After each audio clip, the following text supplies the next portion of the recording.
இங்கே போய்விடும் காலம் அது என்னையும் வாழ வைக்கும், உன் இதயத்தை திறந்து வைத்தால் அது உன்னையும் வாழ வைக்கும் என்று பாடிய புரட்சி தலைவர் அவருடைய ஆரம்ப காலத்தில் அவர் வளர்ந்து வருகின்ற காலகட்டத்தில் சினிமாவில் மிகவும் அவர் அவமானப்படுத்தப்பட்டதும் உண்டு, அவரை காக்க வைத்ததும் உண்டு.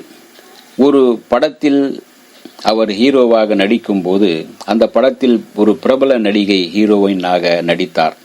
அந்த ஹீரோயின் கால்ஷீட்டுக்காகவே இவருடைய கால்ஷீட் கவனிக்கப்படவில்லை. அது மட்டுமல்ல, அவர் மேக்கப் போட்டு காலையில் இருந்து 3 மணி வரை சாப்பிடாமல் காக்க வைத்து நடிக்க வைத்து பிறகு அனுப்பப்பட்டார். 2 ஷாட்டுக்காக காலையில் இருந்து மேக்கப் போட்டு சாப்பிடாமல் 3 மணி வரை காத்திருந்து நடித்து கொடுத்துவிட்டு கிளம்பிய எம்ஜிஆரிடம், அண்ணே உங்களை அதிகமாக காக்க வைத்து விட்டோம் என்று ஒரு உதவி இயக்குனர் சொன்னபோது, அப்போது எம்ஜிஆர் சொன்னாராம், எனக்கும் ஒரு காலம் வரும், அப்போது பார்க்கலாம் என்று சொல்லிவிட்டு போனாராம். அவர் சொன்னது நடந்தது. அவர் நினைத்ததை முடித்தவர் அல்லவா. அந்த சம்பவத்தை பிரபல இயக்குனர் விக்ரமன் சொன்னார். அவர் சொன்னதை இங்கே அப்படியே தருகின்றேன். ஒரு படப்பிடிப்பில் எம்ஜிஆர் காத்திருந்தார். அப்போது அவர் வளர்ந்து வரும் ஒரு ஹீரோ.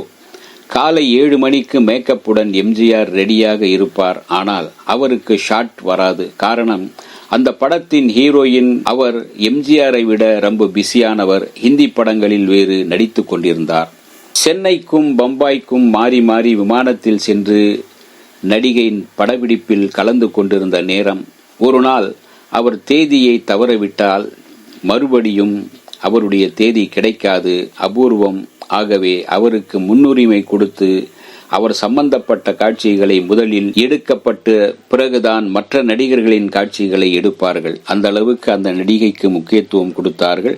அதே சமயத்தில் எம்ஜிஆருக்கு அந்த முக்கியத்துவம் தரப்படவில்லை.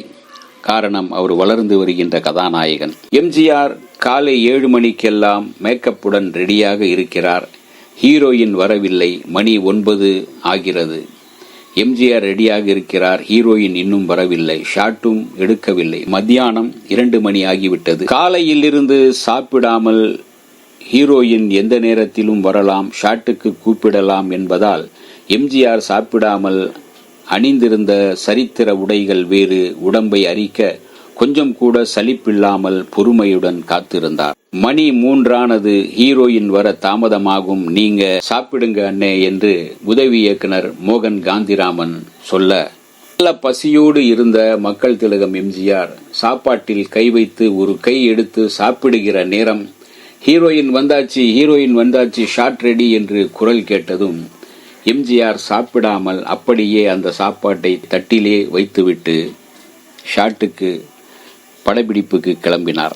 ஷாட் ரெடி, ஆக்ஷன், கேமரா ஓடியது. 2 காட்சிகள், ஷாட்கள், 2 ஷாட் மட்டும்தான் எடுத்தார்கள். ஹீரோயின் கிளம்பி போய்விட்டார். அன்றைய படப்பிடிப்பு முடிந்தது. களைப்புடன் திரும்பிய எம்ஜிஆரிடம், என்னன்னே காலையில் இருந்தே நீங்க சாப்பிடல, ரொம்ப களைப்பா இருக்கீங்க என்று மோகன் காந்திராமன் உதவி இயக்குனர் கேட்கார். பரவாயில்லை மோகன், எனக்கும் ஒரு காலம் வரும், அப்போ இந்த சினிமா உலகம் முழுவதுமே எனக்காக காத்திருக்கும், அப்படி ஒரு நாள் வரத்தான் போகுது என்று சிரித்து கொண்டே தன்னம்பிக்கையுடன் காரில் ஏறி புறப்பட்டு விட்டாராம்.